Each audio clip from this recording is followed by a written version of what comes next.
Breaking right now, a 6-month-old child is alive because of this action from a deputy performing CPR after a violent crash. Just moments before, this motorcycle going more than 100 miles an hour slammed into a car filled with a family. A Charlotte County deputy just a second behind the crash on McCall Road rushed in to save lives. Oh man. Hold on. Let me get you guys out of there. Hey, sweetheart, come here. All new at 4. We're hearing from that deputy. Good afternoon. I'm Russ McCaskey. And I'm Amanda Hall. When the deputy arrived on scene, he had no idea if the baby would live or die. Wink News anchor Claire Galt just talked with him and joins us live in Charlotte County. Claire, what did he tell you?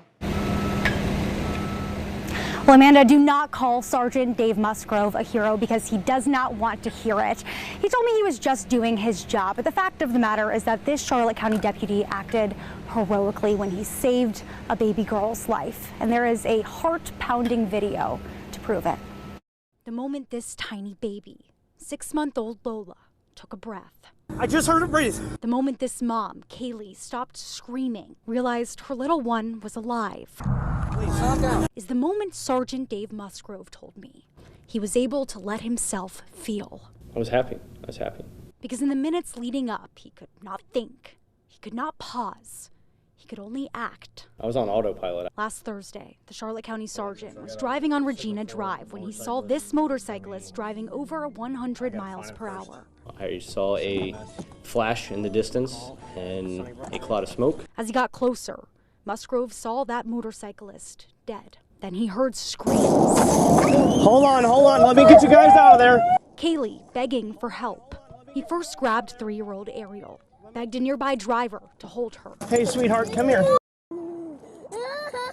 Hey, sir, come help me, please. Then quickly realized underneath that dead motorcyclist was Lola, her tiny body limp. She was unconscious. My baby, I need my baby. Tried to keep the mother calm and tried to check for signs of life, which I wasn't getting. Musgrove quickly began CPR as Kaylee began to sob. Felt helpless. Honestly, I wanted to do as much as I could to help her. Then Lola took that first breath. Infant, yeah. There's a pulse? Yeah. Okay. And emotions flooded Sergeant Musgrove. He told me he began to think of his own little girl, his 2 boys. Because I'm a father. A dad, a cop. We're all cops, we all care. And to little Lola and her family, a hero. I'm humbled. Honestly, I've never been considered a hero or never wanted to, be a hero. I still don't consider myself a hero. I just did my job.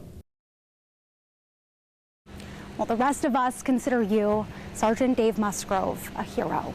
He told me he is in touch with little Lola's family and he plans to visit her in the hospital. She is at All Children's Hospital in St. Petersburg, and she's still suffering from seizures and skull fractures. And get this, Lola's mom lost her dad just before their little baby girl was born. He was actually a paramedic at Englewood Hospital, and he suffered a heart attack during COVID. Right now, the family and friends are raising money for little Lola. Live in Charlotte County, Claire Galt, Wink News. So emotional, like, for everybody involved, but congratulations to that deputy for doing the right thing. Well, a week ago today, a plane fell from the sky and crash landed right on the interstate. Today, people close to the pilots are showing their respect.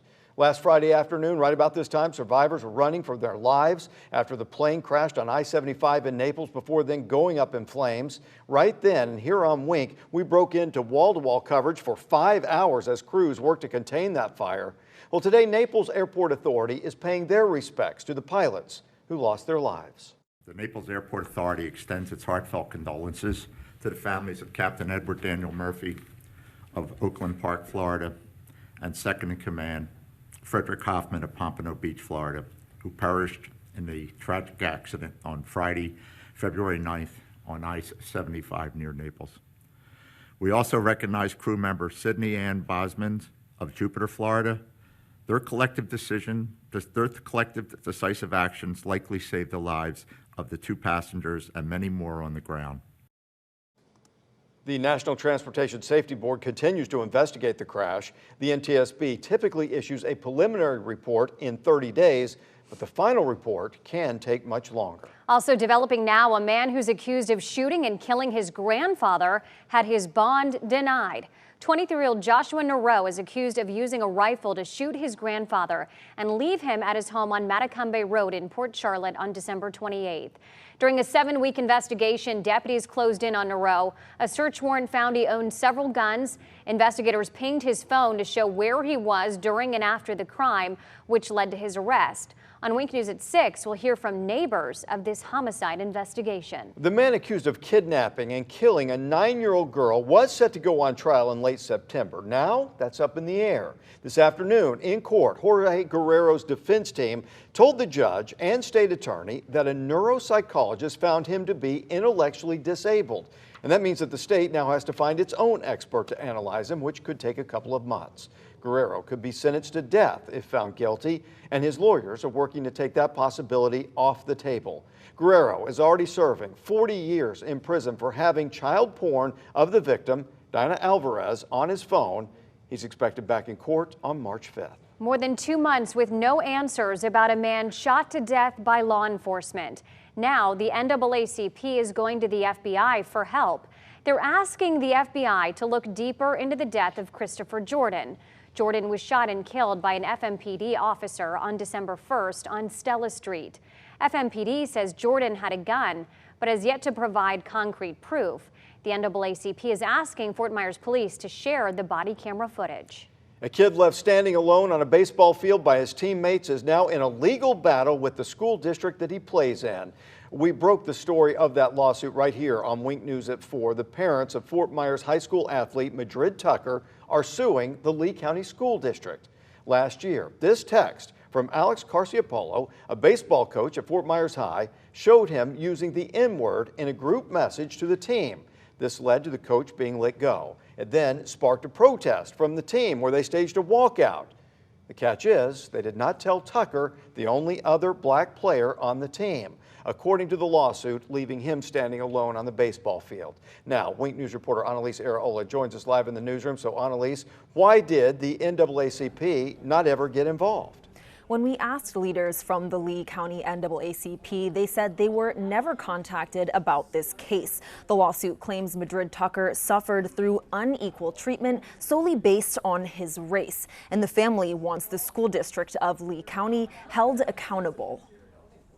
The Tuckers filed this federal lawsuit against the Lee County School District, Fort Myers High School, and several school officials. They say that racially based mistreatment happened within the school district's Fort Myers High School and the sports program. The federal lawsuit alleges that the racial discrimination issue began on February 14th, 2023, when MT's baseball coach Alex Carciopolo sent a disturbing text message to all of the players and coaches. You're looking at the text now. It reads, "Happy Valentine's Day," followed by a racial slur. Following that text, both the assistant and head coaches for the baseball team were fired. In response, the players held a walkout, but didn't tell either of the team's 2 black players, leaving them behind on the field. Dee Tucker, Madrid's mother, spoke out at a school board meeting about the incident. Not one black team member was told about the walkout, so they weren't able to participate.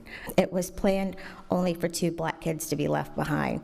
This is 100% premeditated, malicious. Shane Riley says his son was the other black player left in the dark. This has left me to question the ethics, behavior by peers and adults witnessed by young, impressionable young men. This federal lawsuit seeks damages and calls to institute comprehensive reforms that address systemic racism and discrimination within the Fort Myers High School sports program and in the school district generally. We reached out to the Lee County School District for comment. It would only say that it's inappropriate to comment on pending litigation. We'll be sure to keep you informed as this case moves through the legal process. In the newsroom, Annalise Iraola, back to you. All right, 2 juveniles have been charged in connection with the mass shooting at the Kansas City Chiefs Super Bowl parade. Police are tight-lipped about the 2 suspects in custody, but they say the shooting started with a dispute which escalated.